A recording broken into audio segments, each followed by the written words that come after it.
panliligaw ninyo sa mga kay Rosemary at kay Nadine? Paano ba yung ligaw ways May ninyo? landline. Alam mo yung landline? Opo. Alam niyo ba yung landline? Nabutin naman po. Nabutan pa naman. Dati, Konti.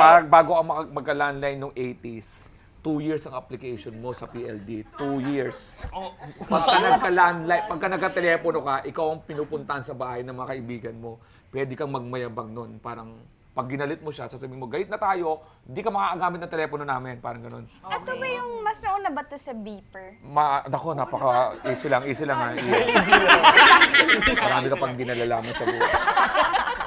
1980s, ang landline nakatali sa, may mga kasabihan nga na nung nakatali, tatagalogin ko na lang ha, pero hindi sa verbatim, nung nakatali ang telepono, may freedom yung mga tao. Ang lalim nun ha. Naka-landline ng phone, pag lumabas ka, wala ka ng... Cellphone. Wala. Phone yun. Yun ang panliligaw namin. Kasi pag kumatawag ka doon, sasagot magulang. So minsan may tatay na maigpit, kahit na hindi ka naman, hello, pwede mo makausap, halimbawa, ano pangalan mo, si, Cheska. Pwede makausap si Cheska? Anong kailangan mo kay Cheska? Babata nyo pa. Nagtatabagan na ano? Ay, tatanin ko lang po kung ano pong assignment namin sa paid. Maganda lang. Tapos minsan naman, dahil pag naniligaw, siyempre, minsan may code na kami. Teya, pag duming yung telepono yung 3 beses, tapos nawala.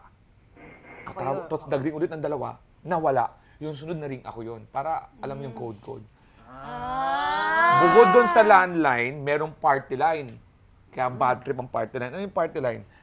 Mag-share kayo ng linya, hindi mo siya kilala somewhere. Pero bad trip yung pag nagliligo ka. Kasi nagliligo ka ba, alam mo, Cheska, talagang crush kita eh. Doon pa lang sa school, excited ako pag nakikita kita. May sisingit doon. Matagal pa ba yan? Mamamatay na kasi si Lole. Maganon, oo. Isa nakikinig sila. Open lang yung linyang yun?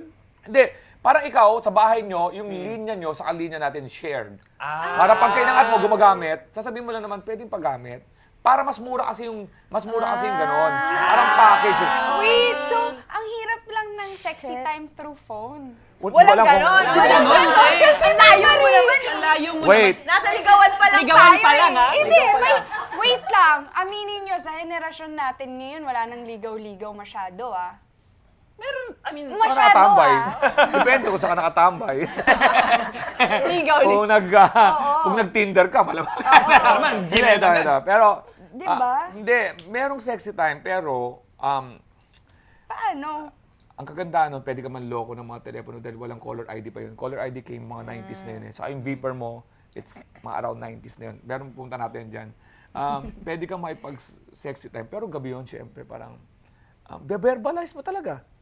Parang, hello? Anong suit? inverted ba yung nipple mo? Magaling mo doon.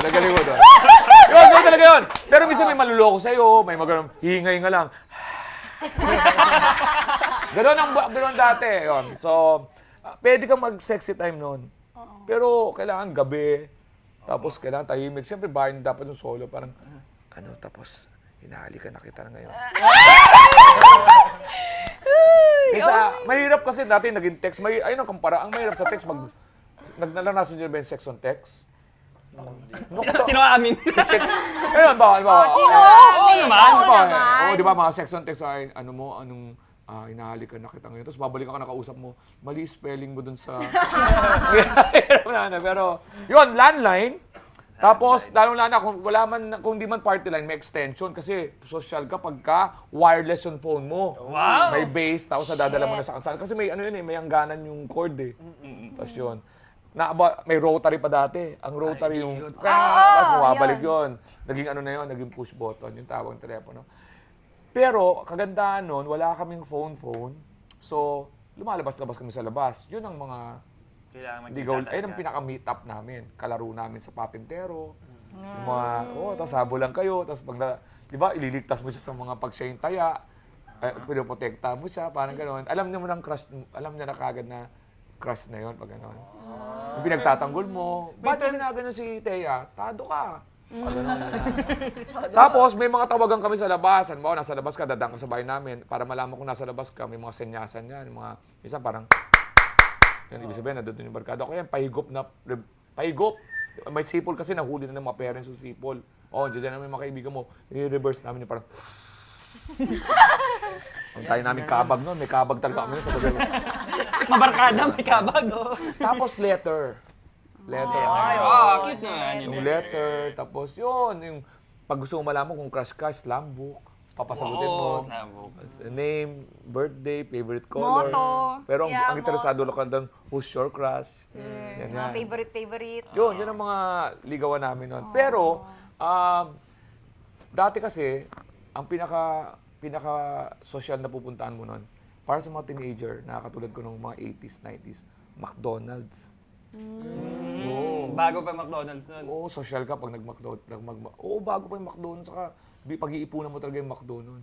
Meron pa nga chocolate shake sa McDo nun eh. Chocolate shake, tapos Big Mac, fries. Tapos, Wow, nakarelate. habang nag-uusap kayo, yung ketchup, ikakalat mo dun sa may papel para sinasawsaw niya. Na-share kayo sa yun yung mga Yun. date. Yun ang Gimmick- date spot. Ang mga gimmick-gimmick nun, ang style namin, iinom kami muna sa mga convenience store.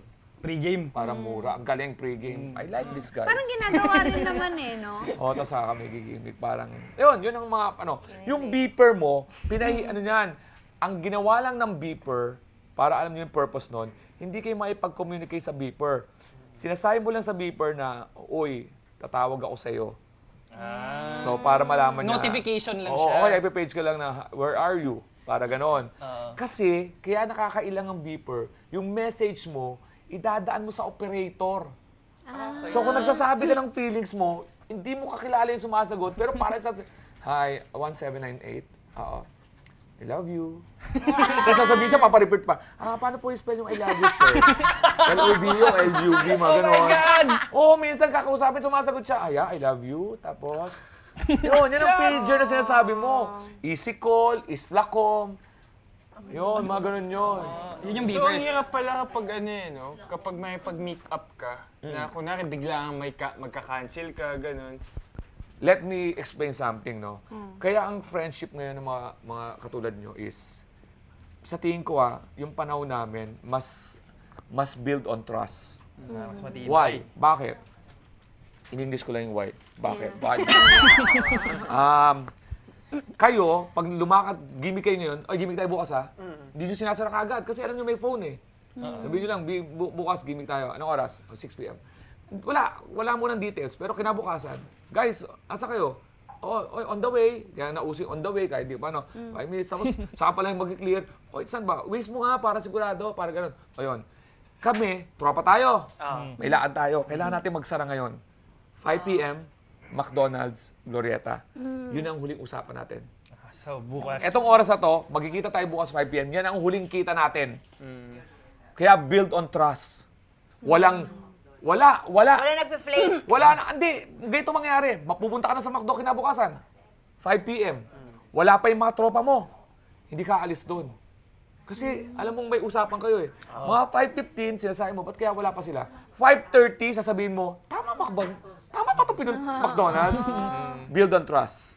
So wala na kayong paraan para mag-confirm. In landline, hindi rin. So yun. Ang landline, by the way, yung landline, hindi siya talamak Minsan mayayaman yung may landline. Minsan sa tindahan may landline for may landline. Hindi yung, doon na uso yung kanta ni 3.25 lang. Yung kulay pulang, yung may mga, si Superman, yung pinagpapalitan ni Superman ng phone booth, uso yon. Pero sa mga sari-sari store, yan. Tumatawag ka. Yun ang mga usong ligawan namin noon. Mahirap ang ligawan namin noon. Kasi yung love letter, galing namin magsulat noon eh. Kasi nagsusulat kami. Marunong kami mag-spell. Just imagine. Ngayon may Pag autocorrect na eh. ang tawag namin yung stationery. Kailangan mabango yung papel mo. Oo nga, Scented may paper. amoy. Pag hindi mabango yung papel tapos mo, yung parang may dapat yung glitter-glitter. ballpen mo, scented yung yan, sinusulat mo yan. Kaya lang, pag nagkamali ka ng doon nauso yung Wipe out. White out. White out na nga sa'yo. Yun eh, snowflake, yun. Yung Snoopy. Oo, basta kulay puti yun. Liquid paper! Liquid paper, yun. Oo, parang sperm yun. Ganun yung consistency. Yun, gagawin mo yun. Kaya lang pangit mo kasi maganda talaga perfect. So, pupunitin mo yun. Typewriter, ano ba yung typewriter? Yes, ako Oo, naman. typewriter din, ganun din. Biruin mo, imagine nyo yan, tinatype mo, tapos pag nagkamali ka, Ulit ka talaga. ulit ka.